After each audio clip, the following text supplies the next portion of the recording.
வள்ளியம்மா, நீங்க ஆரம்பிக்கலாங்கம்மா.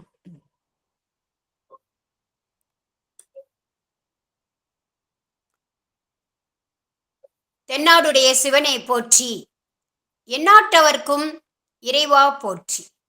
திருச்சிற்றம்பலம். வேலுண்டு வினையிலை குழுமத்தைச் சேர்ந்த அனைத்து அடியார்களின் பொன்னார் திருவடிகளை வணங்கி அனைவரையும் வருக வருக என்று அன்போடு வரவேற்கின்றேன். இன்று சிறப்பு விருந்தினராக வருகை புரிந்திருக்கும் சிவத்திரு கா. முருகேசன் ஐயா அவர்களின் பொன்னார் திருவடிகளை வணங்கி வருக வருக என்று அன்போடு வரவேற்கின்றேன். முதலாவதாக விநாயகர் துதி பாட அடியார் அவர்களை அன்போடு அழைக்கின்றேன். சாருமதி அம்மா, விநாயகர் துதி பாடுங்கம்மா. திருச்சிற்றம்பலம். பிடியதன் ஊரு உமை குலமிகு கரியது வடி கொடுத்தனதடி வழிபடும் அவரிடர் கடி கணபதி வர அருளினன் மிகு கோடை வடிவினர் பயில் வலி வலமுறை இரளி. மிக்க நன்றி அம்மா. அடுத்ததாக நால்வர் துதி பாட அடியார் அவர்களை அன்போடு அழைக்கின்றேன். சிவாய நம. திருச்சிற்றம்பலம். பொழியர்கோன் வெப்பொழித்த புகழியர்கோன் கழல் போற்றி ஆழிமிசை கல்மிதப்பில் அணைந்த வீரான் அடி போற்றி வாழி திரு நாவலூர் வந்தொண்டர் பதம் போற்றி ஊழிமலி திருவாத ஊரர் திரு தாள் போற்றி. திருச்சிற்றம்பலம். நன்றிங்கம்மா. மிக்க நன்றி அம்மா. வரவேற்புரை. வேலுண்டு வினையிலை குழுமத்தின் தலைவர், சிறந்த ஞான குருவாக திகழக்கூடியவர், திருவாசக அமர்வின் சிறந்த ஆசிரியர், மழலை செல்வங்களை சைவ நெறி பிரகாரம் அழைத்துச் செல்லும் ஆசான், மாணவ செல்வங்களுக்கு தன்னம்பிக்கை தரக்கூடிய கருத்துக்களை அள்ளி கொடுக்கக்கூடிய அமுத சுரபியாக திகழக்கூடிய சிவத்திரு ஆனந்த அன்பழகன் ஐயா அவர்களை வருக வருக என்று அன்போடு வரவேற்கின்றேன்.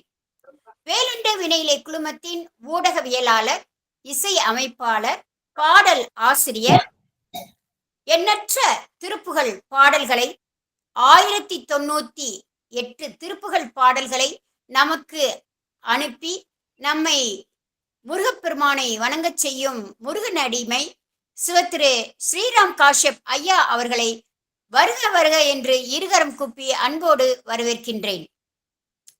வேலுண்டு வினையிலை குழுமத்தின் ஒருங்கிணைப்பாளர், இக்குழுமத்தை மிகச் சீரோடும் சிறப்போடும் நடத்தி செல்லக்கூடியவர், பக்தி நெறியை அனைத்து மக்களுக்கும் சென்றடையக்கூடிய பக்திமான் சிவத்திரு பிரேம சம்பந்தம் அம்மா அவர்களை வருக வருக என்று இருகரம் கூப்பி அன்போடு வரவேற்கின்றேன். முருகப்பெருமானின் ஆலயங்களுக்கு நம்மளை அழைத்துச் செல்லும் சிவத்திரு முத்துக்குமரன் ஐயா அவர்களை வருக வருக என்று இருகரம் கூப்பி அன்போடு வரவேற்கின்றேன்.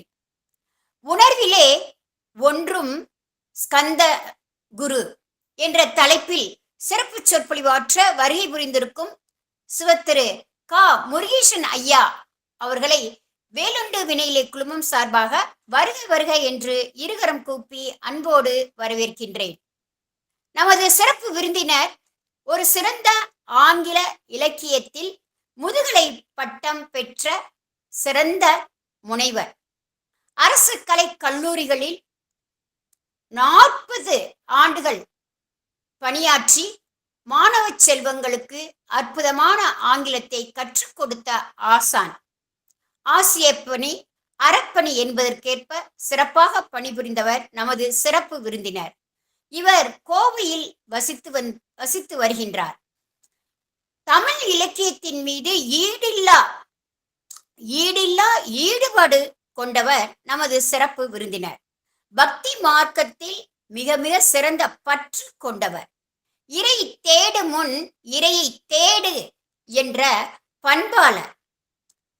குரு வழியாக சமய தீட்சை பெற்ற ஞானகுரு. நாள்தோறும் சிவபூஜை செய்யும் சிவனடியார். பக்தி மார்க்க நூல்களை எழுதி மணிமேகலை பிரசுரம் மூலமாக அச்சிட்டு வெளியிட்டவர். தற்போது அருணகிரிநாதரின் கந்தர் அலங்காரம் என்ற நூலில் அச்சு பதிவு வேலையை செய்து கொண்டிருக்கும் சிறந்த ஆசான். ஆன்மீகம் ஒன்றே நம் அகக்கண்களை திறக்கும் சிறந்த திறவுகோல் என்ற பேர் உண்மையை உணர்ந்த பாக்கியம் பெற்ற நமது சிறப்பு விருந்தினர் சிவத்திரு கா. முருகேசன் ஐயா அவர்களை உணர்விலே ஒன்றும் ஸ்கந்தகுரு என்ற தலைப்பில் பேச அன்போடு வேலுண்டு வினையிலே குழுமம் சார்பாக இருகரம் கூப்பி வரவேற்கின்றேன். வெற்றிவேல் முருகனுக்கு அரோகரா, வீரவேல் முருகனுக்கு அரோகரா, கந்தவேல் முருகனுக்கு அரோகரா, சக்திவேல் முருகனுக்கு அரோகரா. முருகா சரணம். ஐயா, மேடையினி தங்கள் வசம். நன்றி, வணக்கம். ஐயா மைக் ஆன் பண்ணி பேசுங்கய்யா. மைக் ஆன் பண்ணிக்கங்க.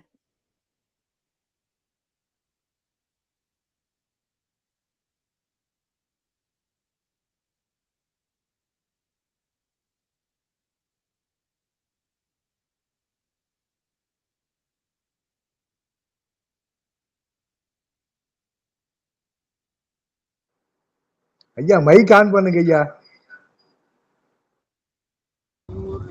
சித்தப்பா மைக் மியூட்ல இருக்குங்க சித்தப்பா. அந்த ரெண்டாவது ஒரு பொட்டு மாதிரி இருக்கு இல்லைங்க, நம்ம இதுல நம்ம மேல எல்லா இடத்துலயும் இருக்குது பாருங்க. அதை டச் பண்ணீங்கன்னா ஆன் ஆயிடுச்சுங்க. ஆன் ஆயிடுச்சு. இப்ப நீங்க பேசலாங்க ஐயா. வாருங்கள் ஐயா. ரேவதி வணக்கம். வணக்கங்க சித்தப்பா. திருச்சிற்றம்பலம், தில்லையம்பலம், தென்னாடுடைய சிவனே போற்றி, எந்நாட்டவர்க்கும் இறைவா போற்றி, ஏகம்பத்துறை எந்தாய் போற்றி, பாகம் பெண்ணுரு ஆணாய் போற்றி.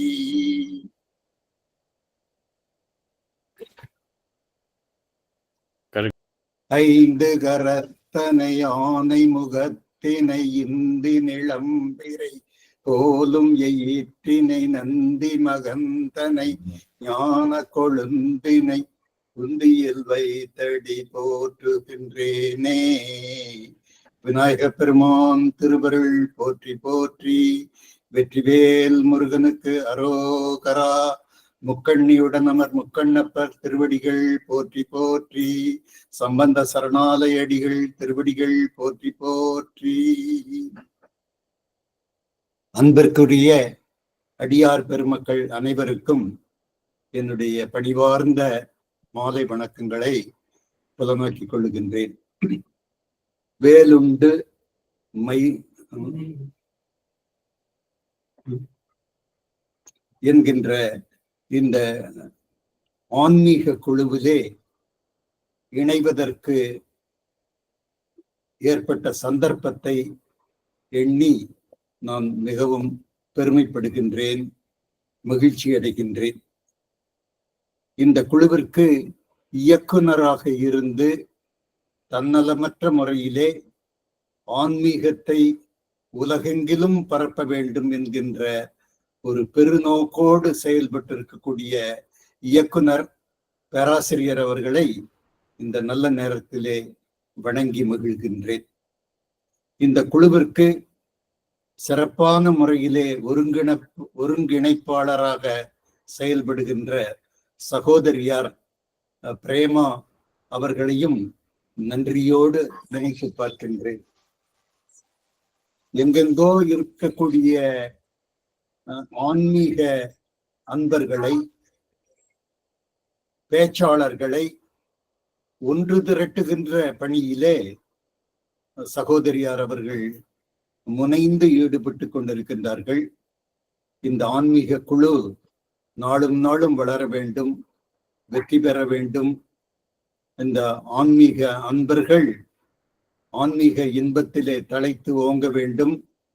நம்முடைய நாட்டிலே ஆன்மீகம் தழைத்தோங்க வேண்டும் என்கின்ற கருத்தினை இந்த நேரத்திலே வலியுறுத்தி, இன்றைக்கு நம்முடைய தலைப்பாக உணர்விலே ஒன்றும் ஸ்ரீ கந்த குரு என்கின்ற அந்த தலைப்பை மைய கருத்தாக வைத்து இருக்கின்ற 50 நிமிடங்களிலே இதனை ஒட்டி நிகழ்கின்ற சிந்தனைகளை உங்களோடு பகிர்ந்து கொள்வதற்கு நான் பெருமகிழ்ச்சி அடைகின்றேன்.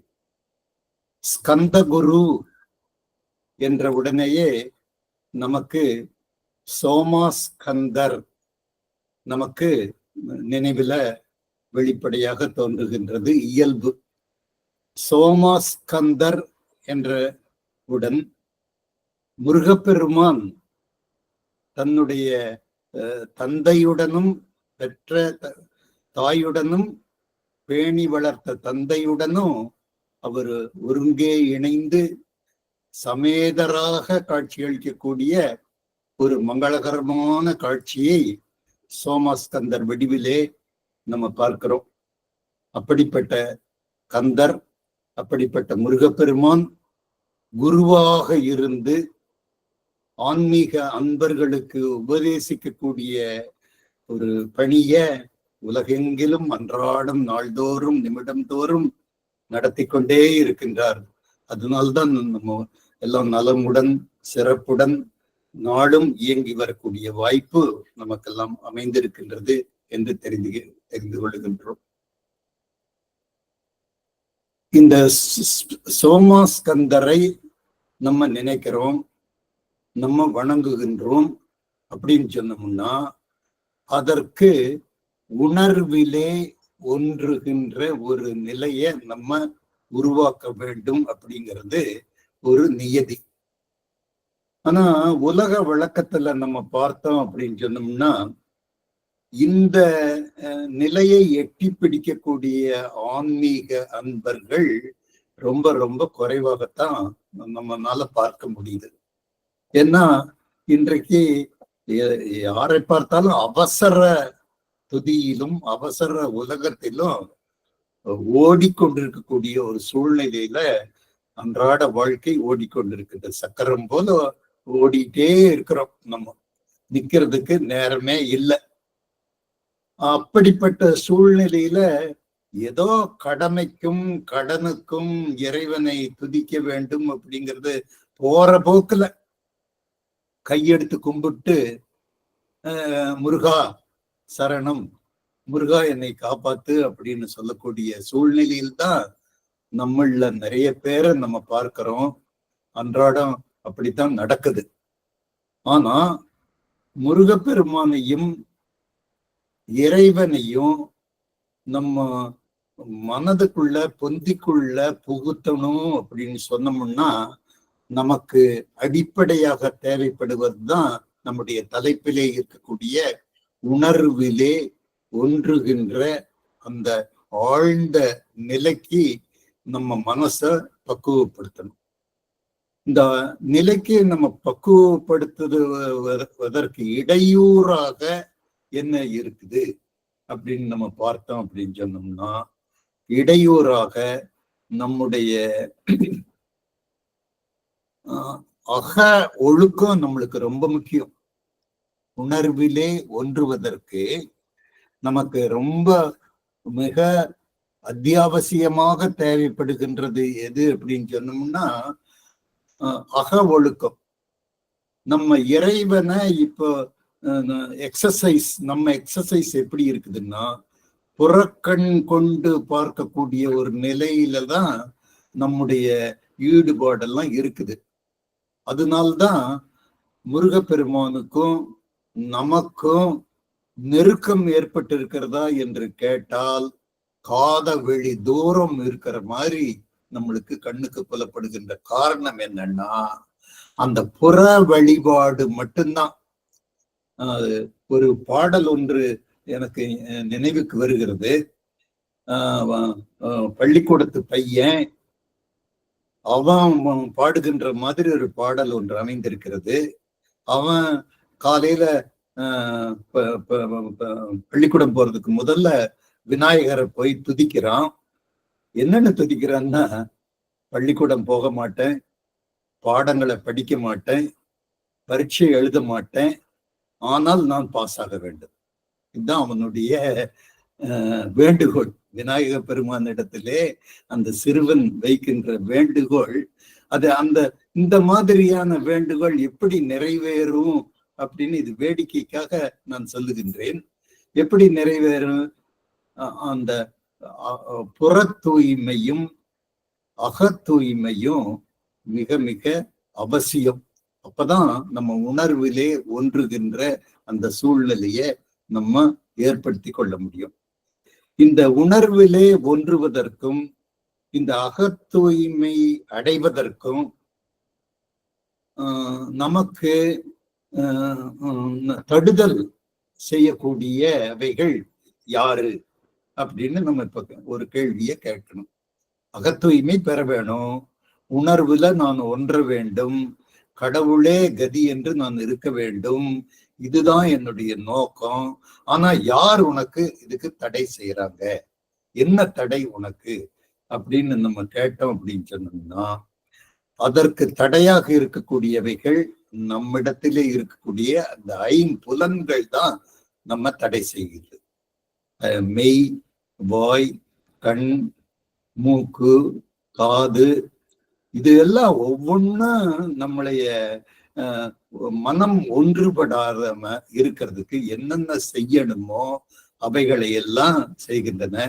அவைகளுடைய இச்சைக்கு நாம் கட்டுப்பட்டு நடக்கின்ற காரணத்தினால இறை உணர்விலே ஒன்று திரண்டு நம்முடைய உணர்வை ஒருமுகமாக நோக்கக்கூடிய ஒரு வாய்ப்பை நம்ம ஏற்படுத்தி கொள்ள முடியாத ஒரு இக்கட்டான சூழ்நிலையில நம்ம எல்லாம் இருக்கின்றோம். நாம் எல்லாம் பக்குவப்பட்ட ஆன்மாக்கள் அல்லது அந்த பக்குவத்தை நோக்கி நகர்ந்து கொண்டிருக்கக்கூடிய ஆன்மாக்களாக நம்ம திகழ்ந்து கொண்டிருக்கின்றோம். நம்முடைய நோக்கமே, அன்றாட நோக்கமே என்ன அப்படின்னு சொன்னோம்னா, இந்த உணர்விலே ஒன்ற வேண்டும், இறைவனையே நம்ம குறிக்கோளாக எண்ணி பார்க்க வேண்டும், நிந்தனை செய்ய வேண்டும். அப்பொழுதுதான் அந்த கைகூடும் என்கின்ற குறிக்கோள் நம்முடைய குறிக்கோள். அதற்கு இடைஞ்சலா இருக்கிறது தான் இந்த ஐம்புலன்கள் அப்படின்னு பார்த்தோம். அருணகிரிநாதர், இதை நான் ஒரு உதாரணத்தின் மூலமாக இந்த சபைக்கு நான் புலப்படுத்துவதற்கு ஆசைப்படுகின்றேன். அருணகிரிநாதர் அவர்கள் கந்தர் அலங்காரத்துல இந்த மனம் போன போக்கெல்லாம் போகின்ற அந்த செயலை ரொம்ப வெளிப்படையாக சுட்டி காட்டுகின்றார். மனத்தை கட்டுப்படுத்தாம மனம் போன போக்கெல்லாம் போகின்ற அந்த போக்க சுட்டி காட்டுகின்றார். எப்படி சுட்டி காட்டுகின்றார் என்று சொன்னால், குப்பாச வாழ்க்கையில், இந்த வாழ்க்கை எப்படிப்பட்ட வாழ்க்கை அப்படின்னு சொன்னோம்னா, குப்பாச வாழ்க்கையில் கூத்தாடும் ஐவருள் கொற்படைந்த இப்பாச நெஞ்சனை ஈடேற்றுவாய் என்று அருணகிரிநாதர் இந்த பாடலிலே பதிவு செய்திருக்கின்றார். இந்த வாழ்க்கை ரொம்ப கந்தரகோலமான வாழ்க்கை, ஒரு ஒழுங்கு இல்லை, எந்த விதமான நம்ம நினைச்சது காரியம் நினைச்சபடி நடக்கிறது இல்லை, எதுல பார்த்துனாலும் சின்ன பின்னமா பட்டு போய் கிடக்குது, சீரழிஞ்சு போய் கிடக்குது. அதத்தான் அருணகிரிநாதர் இந்த வாழ்க்கை எப்படிப்பட்ட வாழ்க்கைன்னா, இது குப்பாச வாழ்க்கை. இந்த குப்பாச வாழ்க்கையில நானு ஒரு நேர்மையா, நியாயமா, தெய்வ வழிபாடோடு, தெய்வ சிந்தனையோடு இருக்கலாம் அப்படின்னு நான் பாக்குறேன் அப்படின்னு சொன்னோம்னா, அதுக்கு இடைஞ்சலா யார் இருக்கிறாங்கன்னா, ஐவர் கூத்தாடுகின்றார்கள். இந்த ஐவர்ங்கிறது தான் இந்த ஐம்புலன்களும் நம்ம அது அவைகளுடைய இஷ்டத்திற்கு நம்மளை செயல்படுத்துவதற்காக வற்புறுத்துகின்றன, வலியுறுத்துகின்றன.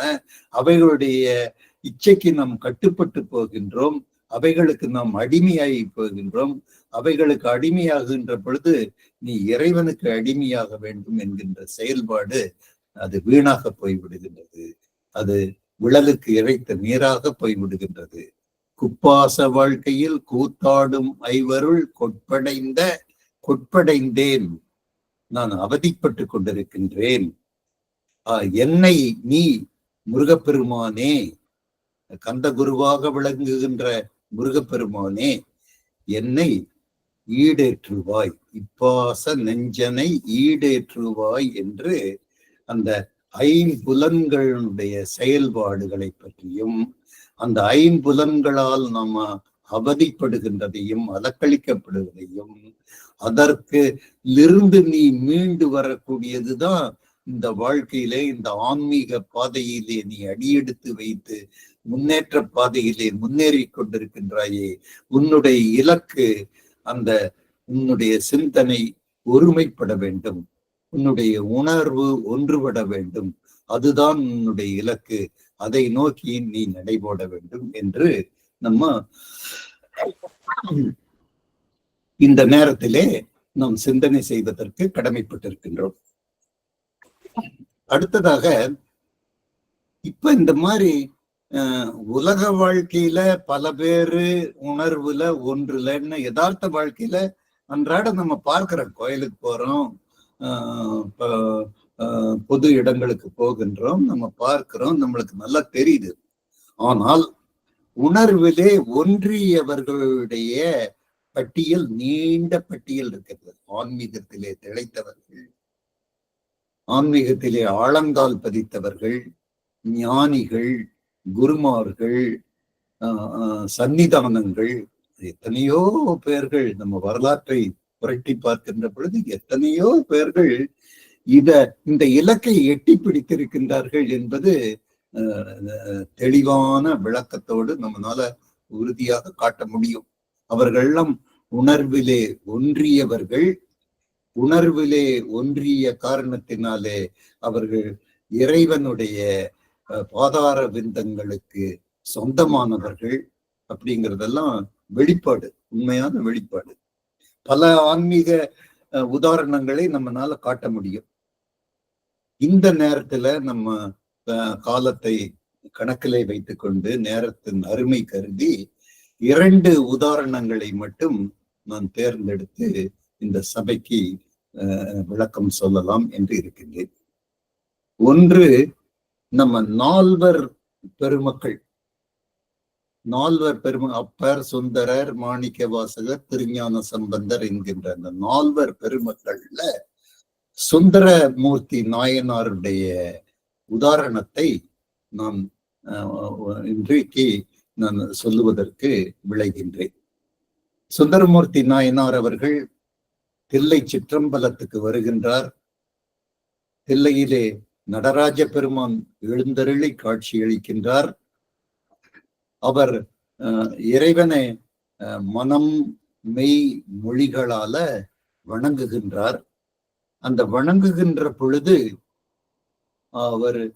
அவருடைய எந்த விதமான ஒரு சிந்தனையும் இல்லாமல் ஒருமுக நோக்கோடு சிந்தனை செய்த காரணத்தினால நடராஜ பெருமானுடைய பெருங்கருணைக்கு பாத்திரமாகக்கூடிய ஒரு நிலை ஏற்பட்டது என்பதை 5 பேரறிவும் கண்களே ஆக என்கின்ற சேக்கிழாரனுடைய பதிவின் மூலமாக நாம் அறிந்து கொள்கின்றோம். 5 புலன்கள் இருக்கின்றன. அந்த 5 புலன்களும் நம்மளை ஆட்டி படைக்கிறதுனால நம்மெல்லாம் பேஸ் நிலையிலேயே இருக்கிறோம், சாதாரண நிலையிலேயே. அதுல இருந்து நம்மளால மேல வர்றதுக்கு வாய்ப்பே நம்மளுக்கு எல்லாம் அமையல. ஏன்னா 5 புலன்கள் நம்மளை அதனுடைய கண்ட்ரோல்ல, அதனுடைய கஸ்டடியில நம்ம இருக்கிறதுனால நம்ம மேல வர்றதுக்கே நம்மளுக்கு சந்தர்ப்பம் அமையல. ஆனா சுந்தரமூர்த்தி நாயனார் அவர்கள் இதையெல்லாம் கடந்து எங்க போயிட்டாரு அப்படின்னு சொன்னா 5 பேரறிவும் ஒன்றே ஆகிவிட்டது. அது எங்க குவிஞ்சிருக்குது அப்படின்னு சொன்னா கண்கள்ல குவிஞ்சிருக்குது. இவருடைய கண்கள், நடராஜுடைய உருவம் 2 தான் இருக்குது. வேற எதுவுமே அவருடைய கண்களுக்கு புலப்படவில்லை என்பதை சேக்கிழார் அவர்கள் மிக அற்புதமாக பதிவு செய்து, இந்த உணர்விலே ஒன்றுகின்ற அந்த நிலையை சுந்தர பெருமான் சுந்தரமூர்த்தி நாயனார் அவர்கள் அடைவதற்குரிய பாக்கியம் அவருக்கு அமைந்தது. சிவபெருமானுடைய கருணைக்கு அவர் பாத்திரமானார் என்கின்ற ஒரு உதாரணத்தை இந்த நேரத்திலே நம்ம பதிவு செய்வதற்கு கடமைப்பட்டிருக்கின்றோம். ஏன்னா நம்முடைய தலைப்பு அந்த மாதிரி தலைப்பு. எந்த மாதிரியான ஆன்மீக பாதையிலே நடந்து வந்த பெரியோர்கள் இந்த நிலையை அடைந்திருக்கின்றார்கள் என்று பார்க்கக்கூடியது நம்முடைய கடமையாக இருக்கின்றது. அப்படி பார்க்கின்ற பொழுது சுந்தரமூர்த்தி சுவாமிகளை நம்ம ஒரு உதாரணமாக கொண்டுக்கலாம். இன்னொரு உதாரணமாக நான் தேர்ந்தெடுத்துக் கொண்டது சுவாமி விவேகானந்தரை பற்றி உங்களுக்கு நான் சொல்லுவதற்கு கடமைப்பட்டிருக்கின்றேன். சுவாமி விவேகானந்தர் ஆன்மீக நிலையில அந்த ஒன்றிய மனநிலையை அடைய வேண்டும் என்று அவர் மனசுல வைராக்கியம், ஒரு முடிவு, ஒரு கட்டுப்பாடு ஏற்பட்ட உடனே ஆரவாரம் மிக்க சந்தடி மிக்க இடத்திலே இருந்தால் ஆண்டவனை தரிசிக்க முடியாது, உள்நோக்கி பார்க்கக்கூடிய உணர்வை ஏற்படுத்திக் கொள்ள முடியாது என்கின்ற காரணத்தினால்தான் தெற்கு முனையிலே, இந்தியாவின் தெற்கு கொடியிலே இருக்கக்கூடிய கன்னியாகுமரிக்கு சென்றார். கன்னியாகுமரியிலே கடலினுடைய பகுதியிலே இருக்கக்கூடிய அந்த திட்டிலே, பாறையிலே அதை தேர்ந்தெடுத்தார். தன்னுடைய தியானத்திற்காகவும், தன்னுடைய வணக்கத்திற்காகவும், தன்னுடைய அமைதிக்காகவும், ஆன்மீக நெறியை ஒழுங்குபடுத்துவதற்காகவும் அவர் தேர்ந்தெடுத்தது இடம் அந்த அலைபாயும் கடலுக்கு இடையிலே இருக்கக்கூடிய அந்த குன்று.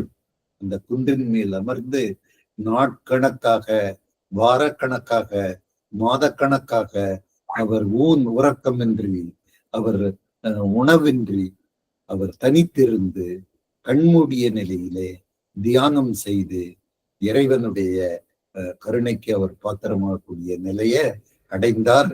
இது வெளிப்படையான உண்மை, உலகறிந்த உண்மை என்பது நம்மளுக்கு தெரியும். ஆகவே இன்றைய தலைப்பினுடைய நோக்கமே என்னன்னா, நம்மளும் அந்த மாதிரியான ஒரு நிலையை அடையணும். அதற்காகத்தான் இந்த 2 சான்றோர்களுடைய உதாரணங்களை, அவர்கள் வாழ்ந்த விதத்தை, அவர்கள் எந்த நிலையிலிருந்து ஆண்டவனுடைய பாதார விந்தங்களை பற்றுவதற்கு அவர்கள் பாக்கியசாலிகள் ஆனார்கள் என்கின்ற ஒரு காரணத்தை சொல்வதற்காகத்தான் இந்த 2 சான்றுகளையும் நான் எடுத்துக்கொண்டேன். அடுத்தது நான் மீண்டும் கந்தர் அலங்காரத்திற்கு உங்களை அழைத்து செல்லுவதற்கு விருப்பப்படுகின்றேன். கந்தர் அலங்காரம் அருணகிரிநாதரால் இயற்றப்பட்டது. 100 அற்புதமான பாடல்களை கொண்ட ஒரு தொகுப்பு. அந்த 100 பாடல்களிலும் அது ஒவ்வொரு பாடலும் பொக்கிஷமாக நமக்கு கிடைத்திருக்கக்கூடியது. அதுல இன்றைக்கு நான் சொற்பொழிவுக்காக, நம்முடைய தலைப்புக்காக தேர்ந்தெடுத்த பாடலே முதல் பாடலை நான் தேர்ந்தெடுத்திருக்கின்றேன். நம்முடைய தலைப்பே ஸ்கந்த குரு, அதை அடிப்படையா வச்சுதான் நம்ம இன்றைக்கு பேசிக் கொண்டிருக்கின்றோம். அந்த முதல் பாடலிலேயே ஸ்கந்த குருவை நிலைநாட்டுகின்ற ஒரு பாணியிலே அந்த முதல் பாட்டு மிக அற்புதமான அந்த பாட்டு அமைந்திருக்கின்றது.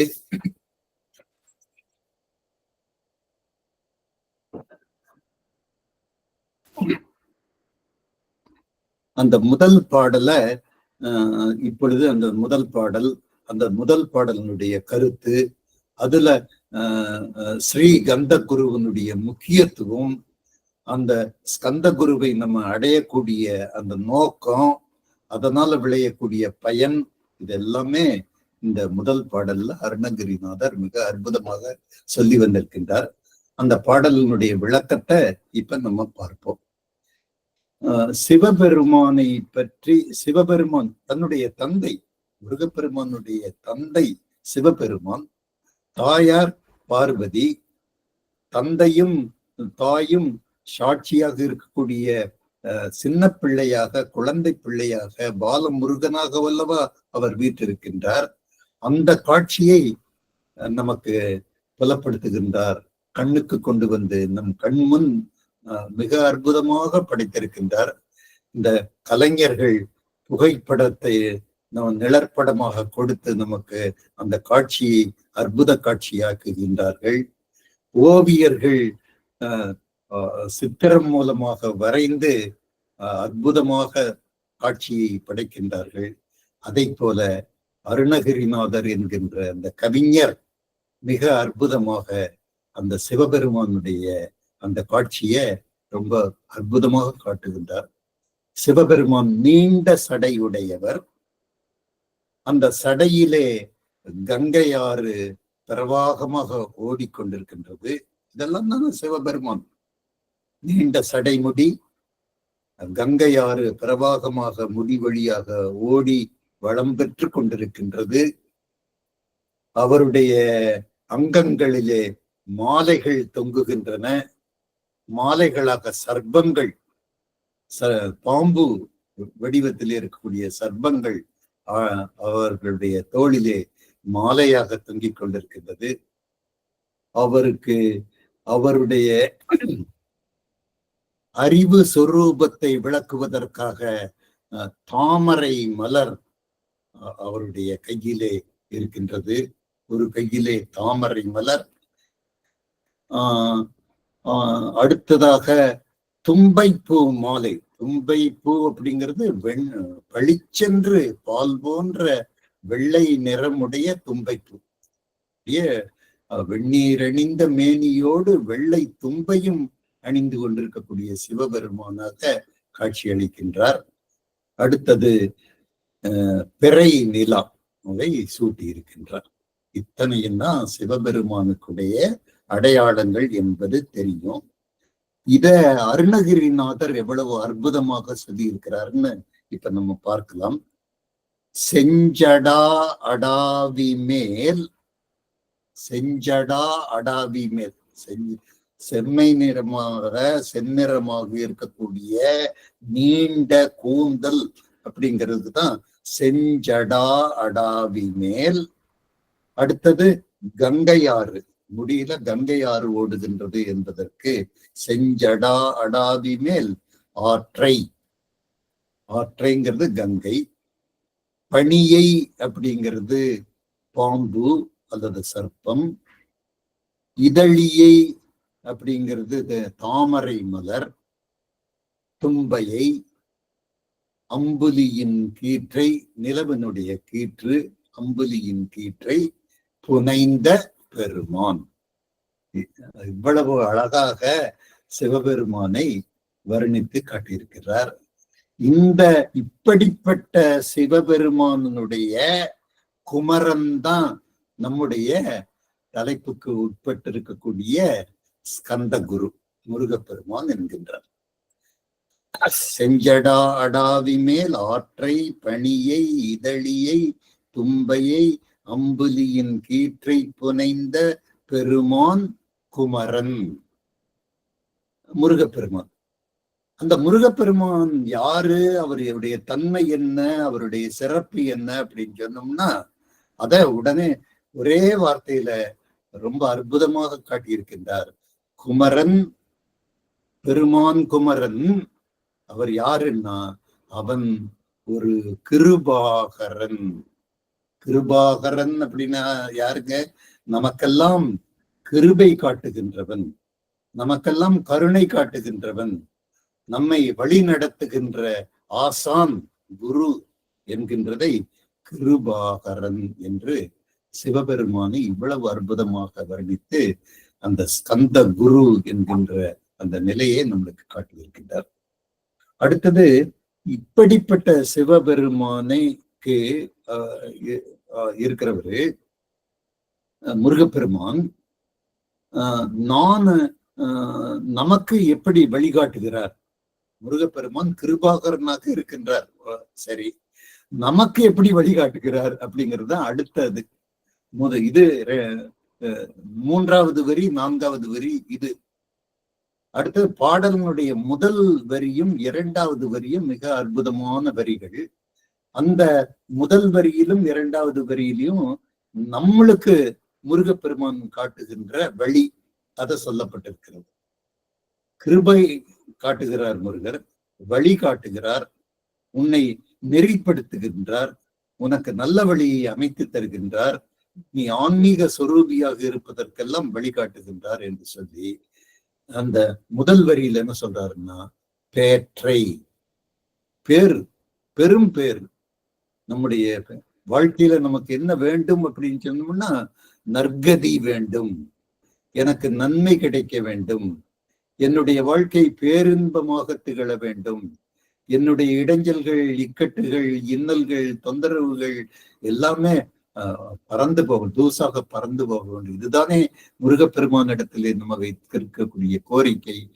முருகப்பெருமான் கிருபாகரனாக இருந்து நமக்கு என்ன கொடுக்கின்றார் என்று சொன்னால், அந்த முதல் வார்த்தையே, கந்தர் அலங்காரத்தினுடைய முதல் வார்த்தை, முதல் பாட்டிலேயே உனக்கு கண்டிப்பாக பேரு உண்டு, உனக்கு பேரின்பம் உண்டு, அந்த பேற்றை கொடுக்கக்கூடிய ஒரு பெருமானாக ஸ்கந்த குரு வீற்றிருக்கின்றார், விளங்குகின்றார் என்கின்ற செய்தியை அருணகிரிநாதர் ஆணித்தரமாக நமக்கு எடுத்து காட்டுகின்றார். சரி, பேற்றை கொடுக்கிறார். சரி, நான் எந்த நிலையில நான் இருக்கிறேன்? முருகப்பெருமான் கிருபாகரனாக இருக்கிறார், எனக்கு பேற்றை கொடுப்பதற்கு தயார் நிலையில் இருக்கிறார்.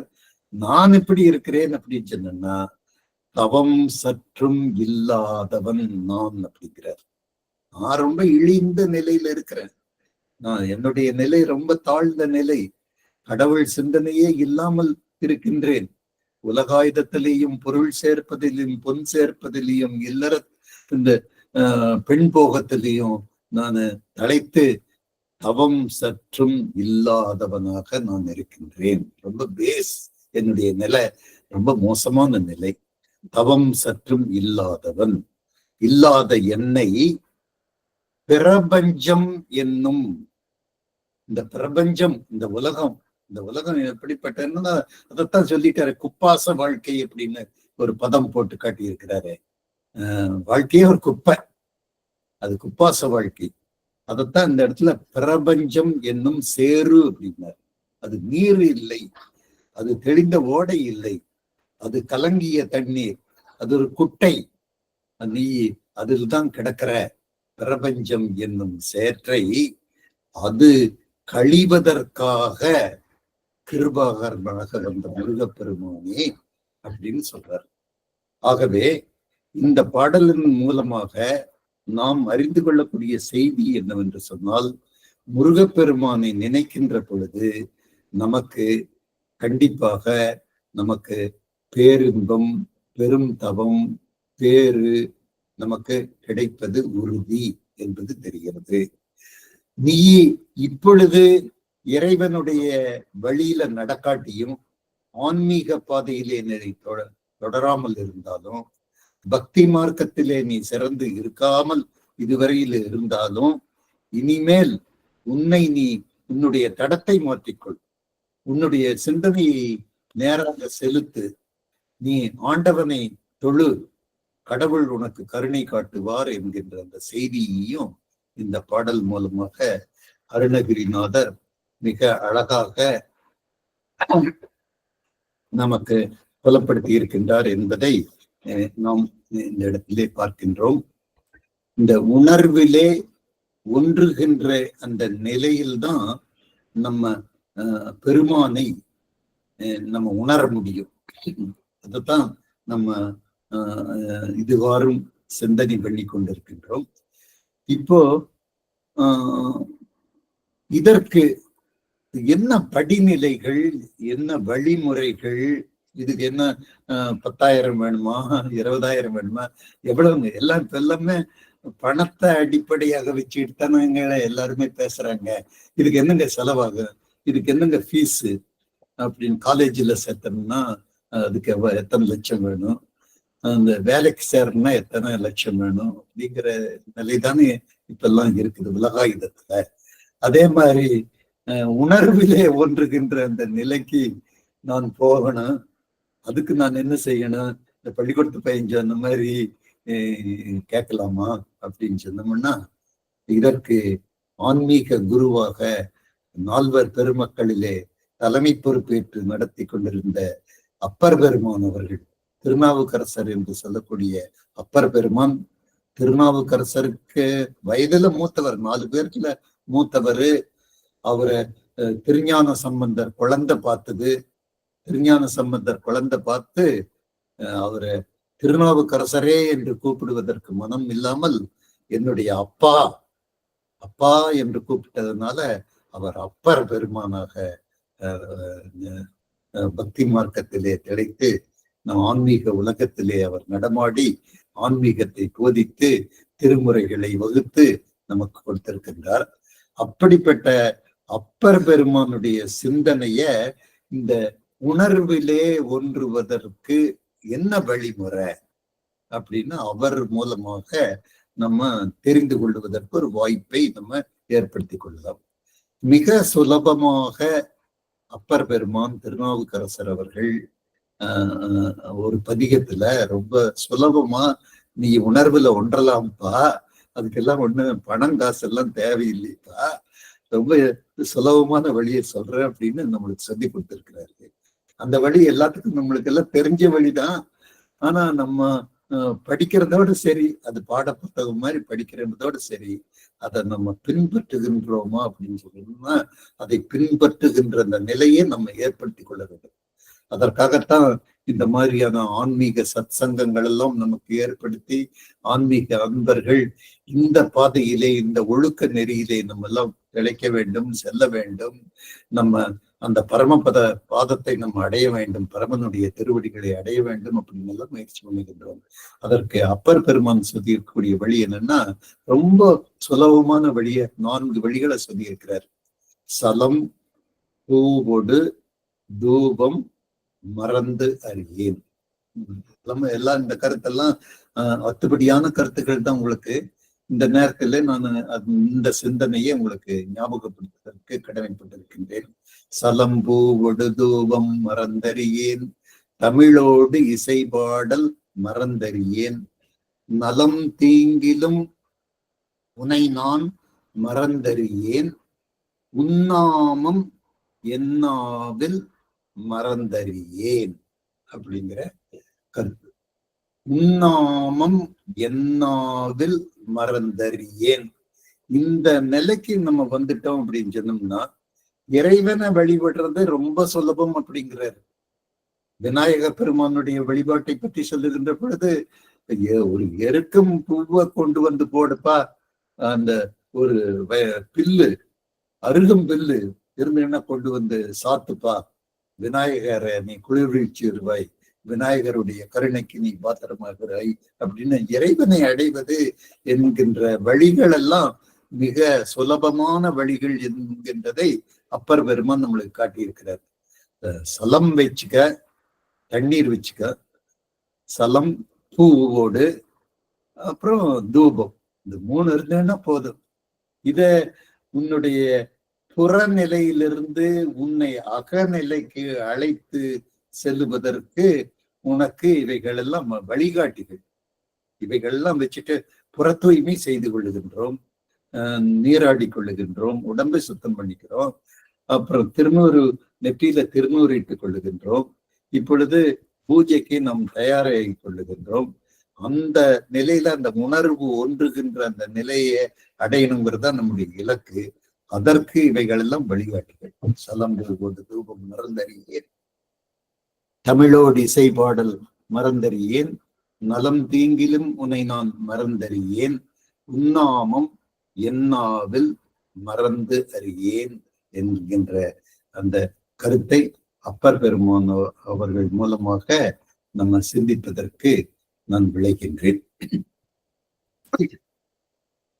அடுத்ததாக உணர்விலே ஒன்றி போவதற்கு, உணர்வுல நம்ம ஒன்றி போகணுங்கிறது அந்த இலக்கு. இன்றைய தலைப்பே அதான், உணர்வில் நம்ம ஒன்ற வேண்டும், ஸ்கந்த குருவினுடைய கருணைக்கு நம்ம பாத்திரமாகணும் அப்படிங்கிறது தான் நம்முடைய தலைப்பு. நம்முடைய சிந்தனையை அதை மையமாக வைத்து தான் நம்ம பேசுறோம். இப்படி இந்த உணர்வுல ஒன்றுறதுக்கு அதான் மல்டி டைரக்ஷன்ல உணர்வுகள் இயங்கிட்டு இருக்குது. மனம் போன போக்குல அது போயிட்டே இருக்குது. திசை போன போக்குல நம்மளை இழுத்துட்டே போயிட்டு இருக்குது. நம்ம ஒரு நிலையில சிந்திக்கணும்னா அது வேற நிலைக்கு நம்மளை இழுத்துட்டு போகுது. ஐம்புலன்கள் உப்பாச வாழ்க்கையில் கூத்தாடும் ஐவருள் நம்ம இக்கட்டான சூழ்நிலையில நம்ம இருக்கிறோம். அதான் நம்முடைய மனம் மொழி மெய்கள்லாம் ஒன்றுபட முடியாம தவிச்சிட்டு இருக்கிறோம். இத ஒழுங்குபடுத்துவதற்கும் இத சமப்படுத்துவதற்கும் இதை நெறிப்படுத்துவதற்கும் ஒரு ஆன்மீக குரு கண்டிப்பாக தேவை அப்படின்னு நம்ம இந்த இடத்துல நம்ம சிந்திக்க கடமைப்பட்டு இருக்கின்றோம்.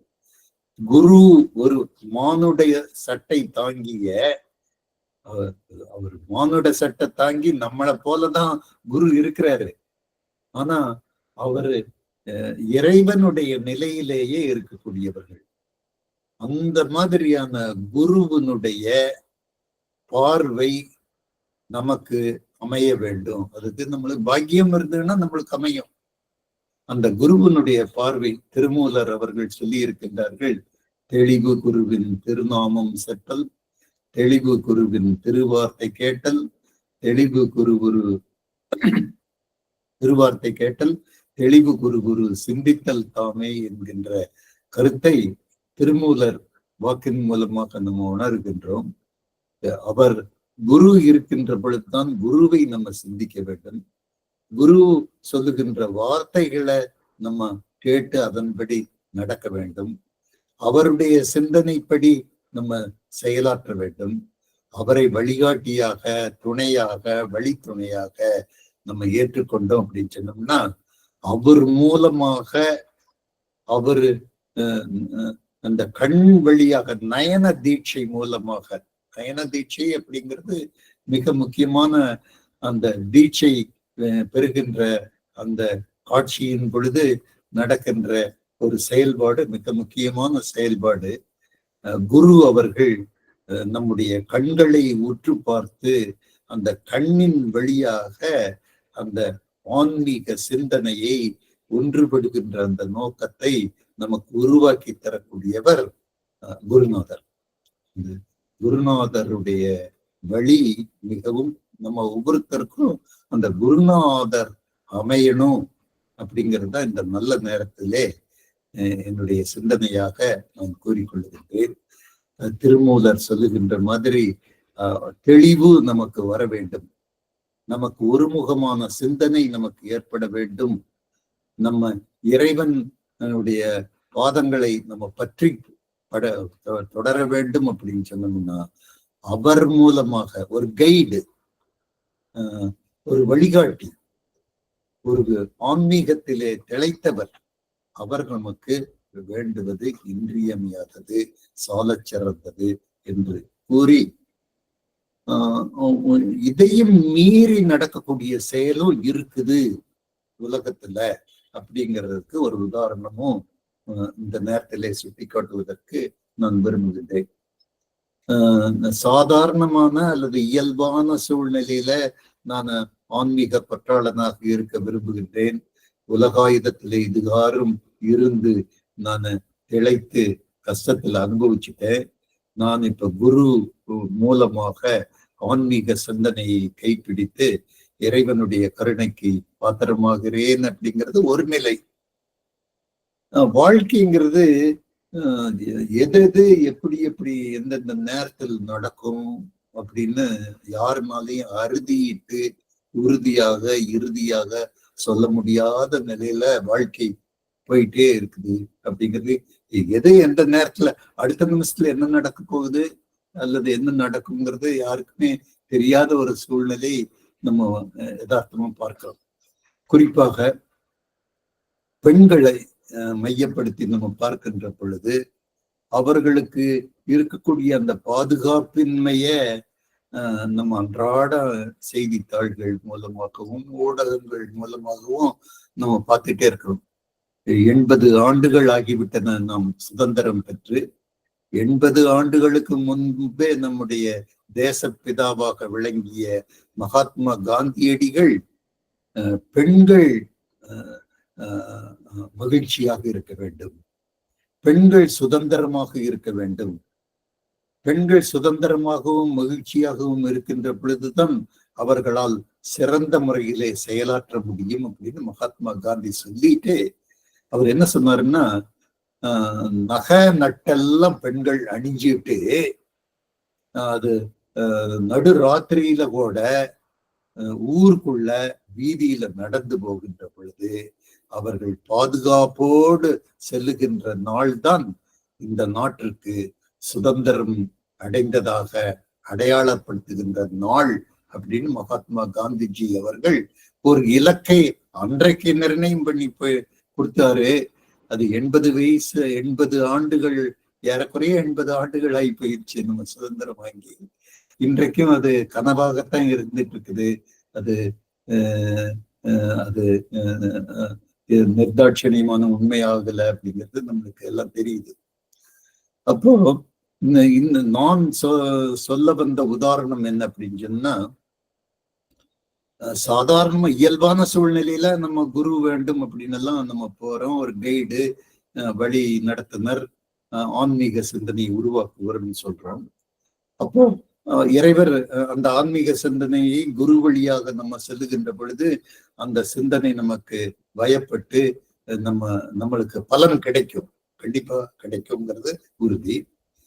குரு இல்லாமல் கூட, குரு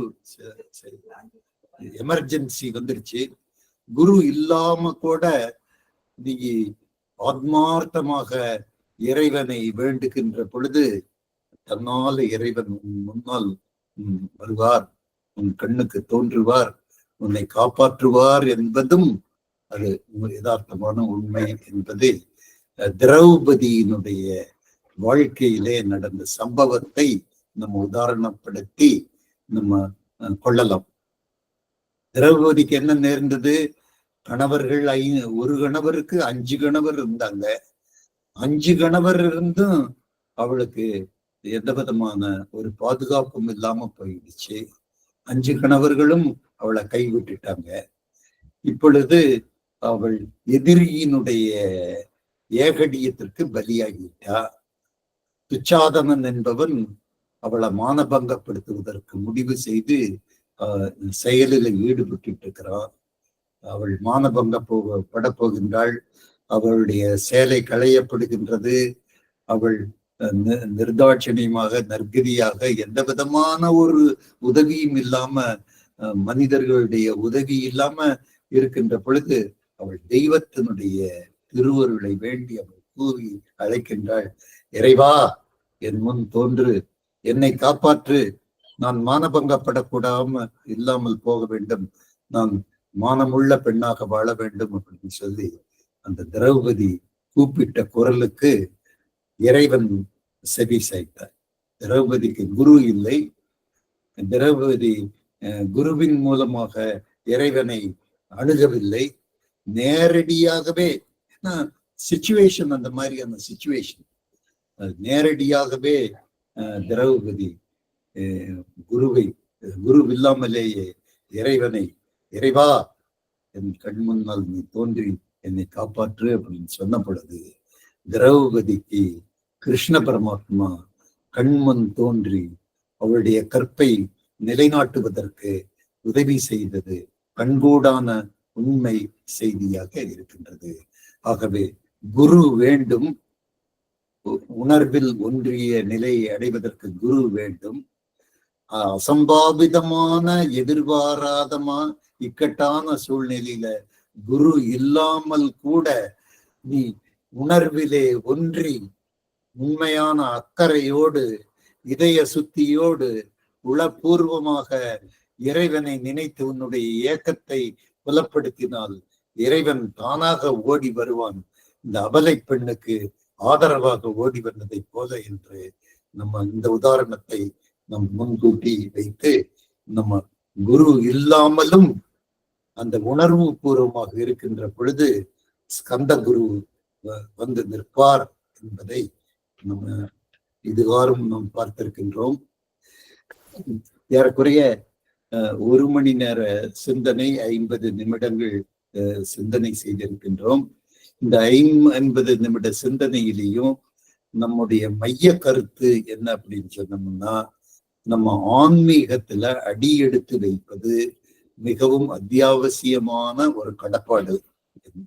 ஆன்மீகத்துல நம்ம உலகாயுதத்துல நம்ம எல்லாத்தையும் நம்ம பார்த்துட்டோம். மக்க, மருமக்க, பேத்தி, பேர, நல்லது கெட்டது, வரவு செலவு எல்லாத்தையும் நம்ம பார்த்தாச்சு. அதுல இருந்து நம்ம மீண்டு இறைவனுடைய கமல பாதங்களை நம்ம அடைய வேணும் அப்படின்னு சொன்னோம்னா, இறைவனுடைய பரிபூர்ண கிருபைக்கு நம்ம பாத்திரமாகணும் அப்படின்னு சொன்னோம்னா, நம்ம உலகாயுதத்தை விட்டுட்டு அந்த புற வழிபாட்டு சிந்தனைகளை எல்லாம் தூர எரிந்து விட்டு மன பக்குவ நிலையை நம்ம அடைய வேண்டும். நம்முடைய ஐம்புலன்களையும் கட்டுப்படுத்தக்கூடிய ஒரு நிலையை நம்ம வர வேண்டும். மனக்கட்டுப்பாடு மிகவும் அவசியம். மனக்கட்டுப்பாடு எப்படி புற தூய்மை முக்கியமோ அதை போல அதை விட பன்மடங்கு முக்கியமானது அகத்தூய்மை. அகத்தூய்மை, உண்மை, நேர்மை, ஒழுக்கம், கட்டுப்பாடு, பொறாமையின்மை அவைகளெல்லாம் இருக்கின்ற பொழுதுதான் இந்த தூய்மை நம்மளுக்கு பரிபூர்ணமாக நமக்கு விளங்கும், நம்மிடத்திலே விளங்கும். அதைத்தான் நம்ம பாத்திரத்தை எப்படி நம்ம அன்றாடம் விளக்கி சுத்தப்படுத்துகின்றோமோ அதை போல நம்முடைய அகத்தை அன்றாடம் நம்ம சுத்தப்படுத்திட்டு தான் இருக்கணும். நம்ம தியானம் அப்படின்னு நம்ம 1 மணி நேரம் நான் தியானத்தில் இருக்கிறேன், உணர்விலே ஒன்றி இருக்கிறேன் அப்படின்னு நம்ம இருக்கிறோம். அந்த 1 மணி நேரம் கழிச்ச உடனே நம்ம உலகாயத்துக்கு டக்குன்னு பிளேட்டே மாறிடுது. இங்க வந்ததையும் அதே போட்டி, அதே பொறாம, அதே ஷார்ட்கட் மெத்தடு, குறுகிய மனப்பான்மை எல்லாமே நம்மளை சூழ்ந்திருக்கு. ஏன்னா நம்ம யாரு கூட இருக்கிறோமோ அவங்க புத்தி தான் நம்மளுக்கு வரும். நம்ம உலகத்துல, சொசைட்டில, சமுதாயத்துல எல்லாம் அப்படிதான் போட்டி, பொறாம, சஞ்சலம் எல்லாம் நிறைஞ்சிருக்கக்கூடியதாக இருக்கு. நம்ம அதுக்குள்ள வாழ்ந்து கொண்டு இருக்கிறோம். ஆனா ஆன்மீக சிந்தனையுடைய நாம் அதிலிருந்து நம்ம வேறுபட்டு வெளி வரணும். அதான் நம்முடைய நோக்கம். அப்படி பேரின்பம் அடைவதே நம்முடைய இலக்கு. அதற்கு சோமஸ்கந்தராக விளங்குகின்ற ஸ்கந்த குரு நமக்கு உதவுவார். அது நம்முடைய நம்பிக்கை கண்டிப்பாக வீண் போகாது என்கின்ற கருத்தை வலியுறுத்தி இறைவன் முருகப்பெருமான் நமக்கு காட்சியளிப்பதற்கு தயாராக இருக்கின்றார் என்பதற்காகத்தான் நான் இன்றைக்கு கந்தர் அலங்காரத்தில் முதல் பாட்டை உங்களுக்கு மைய கருத்தாக எடுத்து சொன்னேன். இறைவன் பேற்றை கொடுப்பதற்கு நமக்கு தயாராக இருக்கின்றார். உன்னுடைய பிரபஞ்சம் என்கின்ற சேற்றை கழுவுவதற்காக தண்ணீரை கொண்டு வந்து நீரை கொண்டு வந்து கழுவுவதற்கு தயாராக இருக்கின்றார். அவர் கிருபாகரனாக விளங்குகின்றார் என்கின்ற செய்தியை எல்லாம் நம்ம பார்த்தோம். ஆகவே உணர்விலே ஒன்றுகின்ற அந்த செயல்பாட்டினை நம்ம நாள்தோறும், அதனால்தான் அப்பர் பெருமான் உன்னாமம் என்னாவில் மறந்தறியேன் அப்படின்னு சொன்னார். உன்னாமம் என்னாவில் அந்த இறைவனுடைய நாமத்தை நம்ம என்றைக்குமே மறக்க கூடாது என்கின்ற சிந்தனையை நம்ம செய்திட்டோம்னா, இறைவன் நம் முன்னாடி, கண் முன்னாடி உருவாய், அருவாய், உளதாய், இலதாய் அவரு கண்டிப்பாக நம் முன் காட்சியளிப்பார் என்று சொல்லி, உருவாய், அருவாய், உளதாய், இலதாய், மறுவாய், மலராய், மணியாய், ஒளியாய், கருவாய், உயிராய், கதியாய், விதியாய், உருவாய், வருவாய், அருள்வாய், குகனே என்று சொல்லி முருகப்பெருமான் குருவாக நமக்கு வருவார். அவர் நமக்கு வழிகாட்டுவார். நம்முடைய ஆன்மீகத்திலே நாம் சிறந்து விளங்கக்கூடிய பாக்கியத்தை இந்த வாழ்க்கையிலேயே, நம்ம எஞ்சி இருக்கக்கூடிய வாழ்க்கையிலேயே நம்ம பார்க்கக்கூடிய வாய்ப்பு நமக்கு அமையும். அதுதான் நம்முடைய இலக்கு என்பதை இந்த வேலுண்டு என்கின்ற இந்த சபையின் முன்னாடி இந்த கருத்துக்களை பதிவு செய்ததிலே நான் மிகுந்த மகிழ்ச்சி அடைகின்றேன். அந்த என்னுடைய மகிழ்ச்சியை பதப்படுத்தி என்னுடைய உரையை நான் நிறைவு செய்கின்றேன். வேலுண்டு வினை இல்லை என்கின்ற கருத்தை நான் மையப்படுத்துகின்றேன். நன்றி, வணக்கம். சிவாய நம. திருவடி வணக்கம். திருவடி வணக்கம். மிக அருமையான ஒரு கருத்து.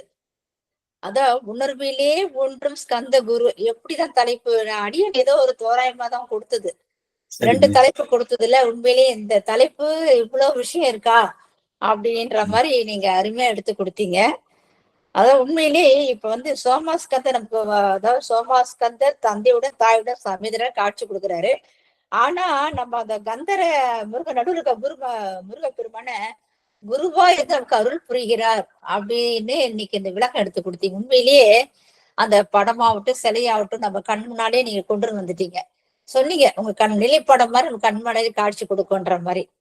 ஆனா இந்த மனுஷன் நமக்கு பக்குவப்பட்டிருக்கா அப்படின்னு கேட்டா இல்லைன்னா இந்த காலகட்டத்தை எடுத்து உதாரணம்.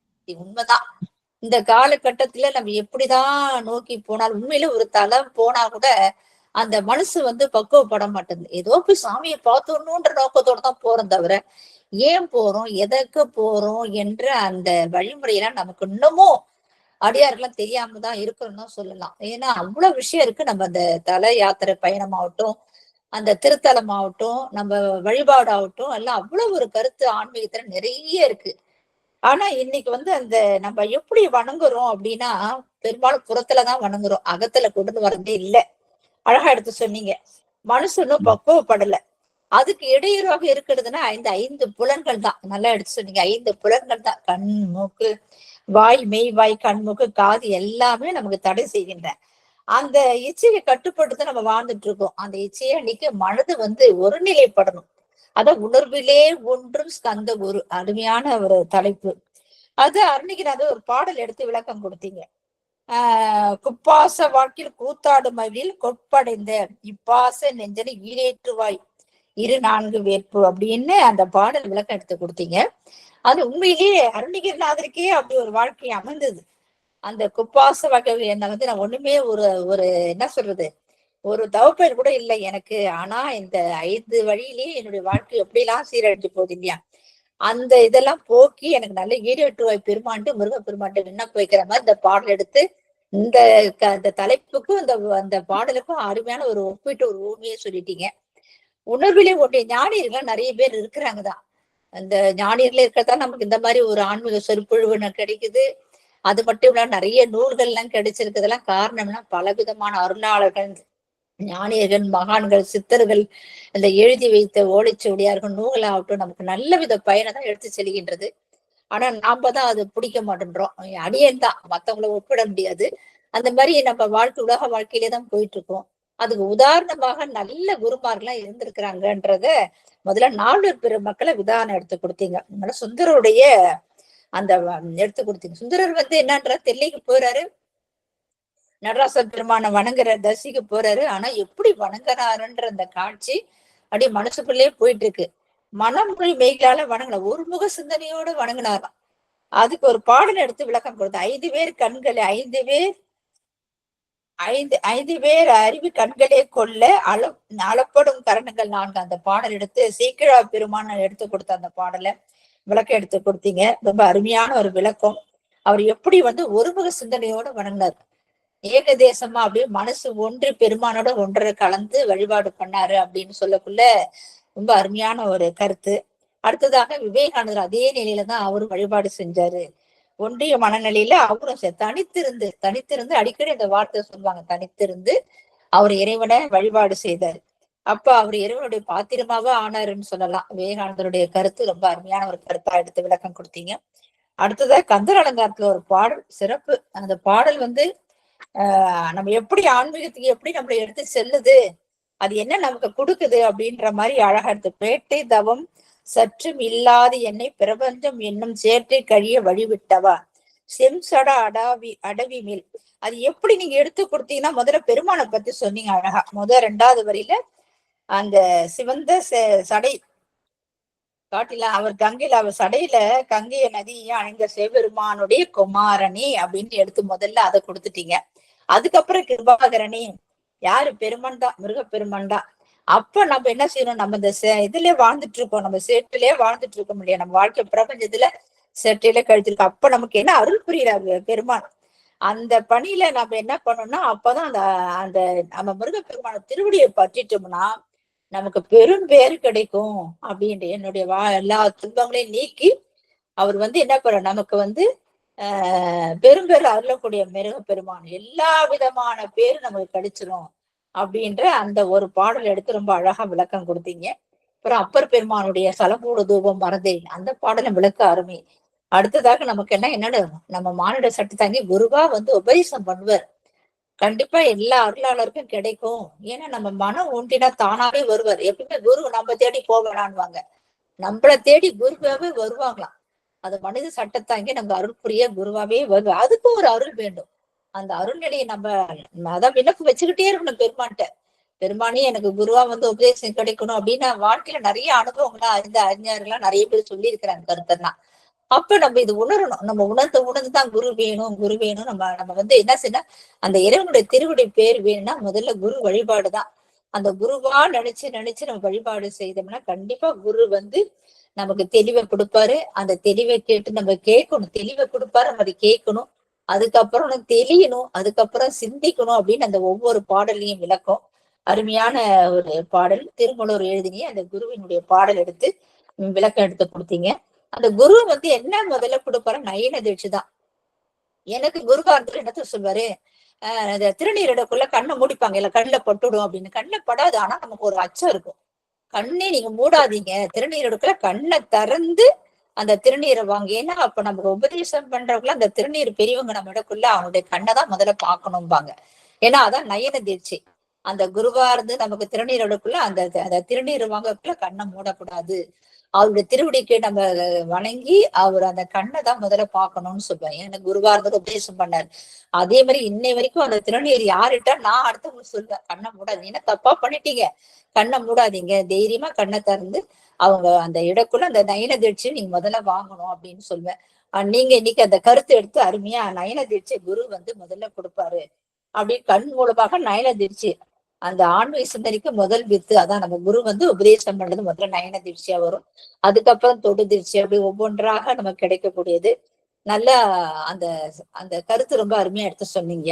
அதுக்கப்புறம் திரௌபதி பத்தி சொன்னீங்கல்ல, ரொம்ப சிறப்பு. அம்மாவுக்கு பாதுகாப்பு. எதுக்கு இந்த கருத்து எடுத்து சொன்னீங்கன்னா, சிலவங்களுக்கு குரு வரமாட்டாங்க இல்லையா? அப்ப நம்ம சிலவங்க எல்லாம் சொல்லுவாங்க, எனக்கு குரு உபதேசம் வேணாங்க, நான் வந்து நேரா இறைவன்ட்டு. நிறைய பேர் நான் கேள்விப்பட்டிருக்கேன். ஒண்ணும் இல்ல, ஒரு உதாரணம் சொன்னோம்னா, ஒரு குரு நம்ம வீட்டுக்கு ஒரு குருமார்கள் வராங்கன்னா நம்ம எப்படி அவங்கள வழிபாடு செய்யணும்னா, நம்ம அவங்களை பாத பூஜை எல்லாம் பண்ணி அவங்க திருவடியெல்லாம் பூவெல்லாம் போட்டு வணங்கிதான் உள்ள அழிச்சுன்னு வரும். ஒரு குரு மரியாதை சொல்லுவோம். ஆனா அந்த குருவுக்கு வந்து முக்கியத்துவத்தை நேரடியா நான் இறைவன்ட்டு போயிடுவேன்ற சில அடியார்கள்லாம், ஏன்னா பக்குவப்பட்ட ஆன்மாக்கெல்லாம் இருக்கிறாங்க. அந்த மாதிரி இருக்கிறவங்க வந்து நேர இறைவன்ட்டு உபதேசம் பெற்றவங்களா இருப்பாங்க. அந்த மாதிரி அன்னைக்கு வந்து நம்ம திரௌபதி அம்மாவுக்கு விளக்கம் கொடுத்தீங்க. அதாவது துச்சாதன மானபங்கப்படுத்தக்குள்ள அவங்க என்ன சொன்னாங்க? இறைவன் திருவள்ளி என்னை காப்பாற்று பெருமானி அப்படின்னு காப்புக்குள்ள அவர் கிருஷ்ண பரமாத்மா வந்து காப்பாத்தின நேரா வந்து அருள் புரிஞ்ச அந்த கருத்து அருமையான ஒரு. எதுக்குன்னா அசம்பாவித சூழ்நிலை கூட நம்ம மனசோல ஒன்றி வழிபாடு பண்ணா நம்ம கண்டிப்பா இறைவனே திருவருளா வந்து அருள் புரிவாரு என்ற இந்த கருத்தெல்லாம் எடுத்து ரொம்ப அருமையான விளக்கம் எடுத்து கொடுத்தீங்க. நம்ம வேலுண்டு விலை சார்பாகவும் இங்க கூடியிருக்கும் அனைத்து அடியார் சார்பாகவும் உங்களுக்கு நன்றிகளையும் மகிழ்ச்சி வாழ்த்துக்களையும் தெரிவித்துக் கொள்கிறேன் ஐயா. அவ்வளவு ஒரு அருமையான ஒரு கருத்து. இந்த கருத்தை நாங்க எல்லா அடியார்ல உள்வாங்கியிருப்போம் தான் நினைக்கிறேன். இந்த வாழ்க்கையில நமக்கு வந்து என்னென்ன முக்கியமானது என்னன்னா, அந்த ஆன்மீக அடிப்படை